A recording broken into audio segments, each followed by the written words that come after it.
City India news Telugu, ఇది చీకటి వెలుగు. Welcome to city India news. Khammam వరద బాధితులకు సరుకులను వాహనాల ద్వారా పంపిణీ చేశారు మాజీ మంత్రి హరీష్ రావు. ఖమ్మం మహబూబాబాద్ లో వర్షానికి తీవ్ర నష్టం వాటిల్లింది. సిద్దిపేట నుంచి ఉడతా భక్తిగా సాయం చేస్తున్నాం. సీఎం తాటాకు చెప్పుళ్లకు ఎవరు భయపడరు. మానవ సేవే మాధవ సేవ అని అందరూ ముందుకొచ్చి వరద బాధితులకు సహాయం చేయాలి. రాష్ట్రంలో ప్రజాపాలన కాదు, రాక్షస పాలన నడుస్తోంది. సహాయం చేయడంలో ప్రభుత్వం పూర్తిగా విఫలమైంది. ప్రభుత్వం ముందుగా మేలుకుంటే మరింత ప్రాణ నష్టాన్ని తగ్గించే అవకాశం ఉండేది. బీఆర్ఎస్ ఎమ్మెల్యేలు, ఎంపీలు, ఎమ్మెల్సీల నెల వేతనం వరద బాధితులకు అందిస్తున్నాం.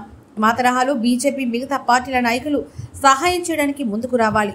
మేము వరద సహాయం చేయడానికి ఖమ్మం వెళ్తే మాపై దాడి చేసి కేసులు నమోదు చేస్తున్నారు. అక్కడి ప్రజలు ప్రభుత్వంపై దుమ్మెత్తి పోశారు.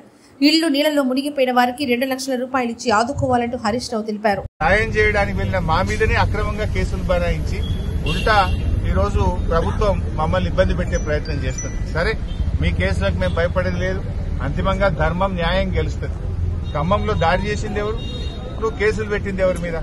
దాడి చేసేది నువ్వే, ఉల్టా మా మీద కేసులు పెట్టేది నువ్వే. అంటే అధికారం ఉందని చెప్పి నీ ఇష్టారాజ్యంగా వ్యవహరిస్తా ఉన్నావు.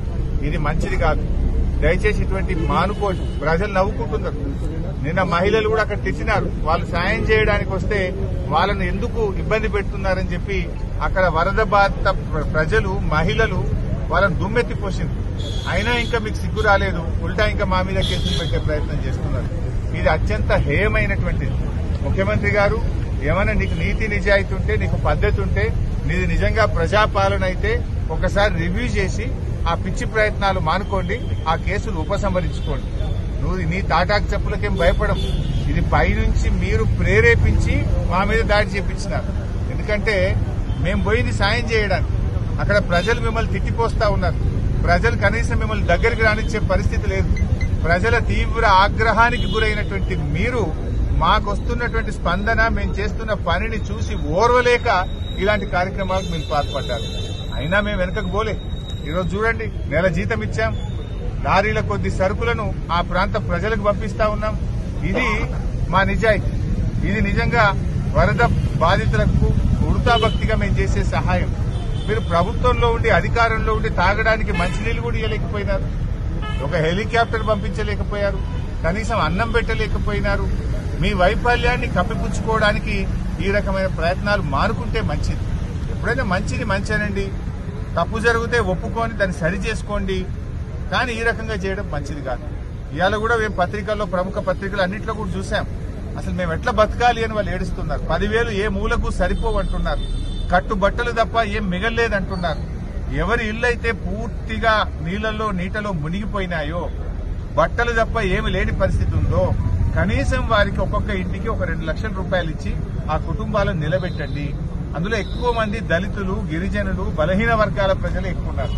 మైనార్టీ ప్రజలే ఎక్కువగా ఉన్నారు. అటువంటి ప్రజలకు చేయూతనివ్వాలని చెప్పి మేము ప్రభుత్వాన్ని కోరుతున్నాం. ముఖ్యంగా ఖమ్మం, మహబూబాబాద్ జిల్లాలో తీవ్రమైనటువంటి నష్టం జరిగిన దరిమల, సిద్దిపేట నియోజకవర్గం నుంచి ఆ ఖమ్మం, మహబూబాబాద్ ప్రజల్ని ఆదుకోవడానికి మరి స్వచ్ఛందంగా మా పట్టణంలోని వ్యాపారవేత్తలు, స్వచ్ఛంద సంస్థలు, బీఆర్ఎస్ పార్టీ నాయకులు అందరం కలిసి ఉడతా భక్తిగా వారిని ఆదుకోవడానికి ఈరోజు కొన్ని వాహనాలను ఖమ్మంకు పంపిస్తా ఉన్నాం. మళ్లీ రేపు, ఎల్లుండి ఇంకా కొన్ని వాహనాలను తయారు చేసి మహబూబాబాద్ జిల్లాకు కూడా పంపించడం జరుగుతుంది.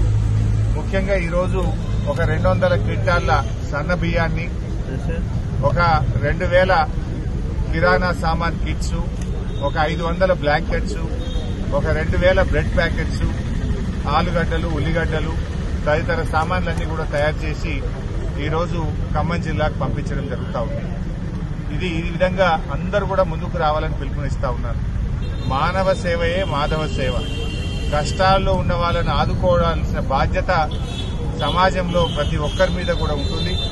ఎవరి స్థాయికి తగ్గట్టు వాళ్ళు ముందుకొచ్చి ఈ ఖమ్మం, మహబూబాబాద్ వరద బాధితుల్ని ఆదుకోవాలని చెప్పి బీఆర్ఎస్ పార్టీ తరఫున నేను పిలుపునిస్తా ఉన్నాను. ఇలా ప్రభుత్వం పూర్తిగా ఫెయిల్ అయిపోయింది. వాస్తవానికి ప్రభుత్వం కొద్దిగా ముందస్తు జాగ్రత్తలు తీసుకుని ఉంటే ప్రాణ నష్టాన్ని, ఆస్తి నష్టాన్ని, మరి నివారించే అవకాశం ఉండే. కానీ ప్రభుత్వం నిద్రపోవడం వల్ల, మేలుకోకపోవడం వల్ల ఇవాళ తీవ్రమైనటువంటి నష్టం జరిగింది. సరే, వారి కష్టాలను మేము పూర్తిగా తీర్చలేకపోయినా ఒక సామాజిక బాధ్యతగా బీఆర్ఎస్ పార్టీ తరఫున ఈ రోజు ఈ కిట్స్ అన్ని కూడా మేము ఖమ్మం పంపిస్తా ఉన్నాం. 2-3 రోజుల్లో మహబూబాద్ కూడా మరిన్ని కిట్స్ కూడా పంపిస్తాం. ఇప్పటికే కేసీఆర్ గారి పిలుపు మేరకు బీఆర్ఎస్ పార్టీ ఎమ్మెల్యేలు, ఎంపీలు, ఎమ్మెల్సీలు మేమందరం కూడా 1 నెల జీతాన్ని ముఖ్యమంత్రి సహాయ నిధికి ఇవ్వాలని చెప్పి కూడా మేము నిర్ణయం తీసుకున్నాం. మరి మాలాగా కాంగ్రెస్ గాని, బీజేపీ గాని, ఇతర రాజకీయ పార్టీల ఎమ్మెల్యేలు, ఎంపీలు, ఎమ్మెల్సీలు కూడా ముందుకు వచ్చి మరి తమ వారు కూడా ముందుకు రావాలని చెప్పి కూడా నేను ఈ సందర్భంగా కోరుతా ఉన్నాం. మరి అదేవిధంగా ఈరోజు ముఖ్యంగా ఒకటే ఆలోచన చేయాలి. ఇవాళ ప్రభుత్వం, ముఖ్యమంత్రి గారు మా మీద ఉల్టా కేసులు పెట్టిస్తున్నాడు. మేము వరద సాయం చేయడానికి ఖమ్మంకు వెళ్తే అక్కడ మా మీద ఉల్టా కేసులు పెట్టింది.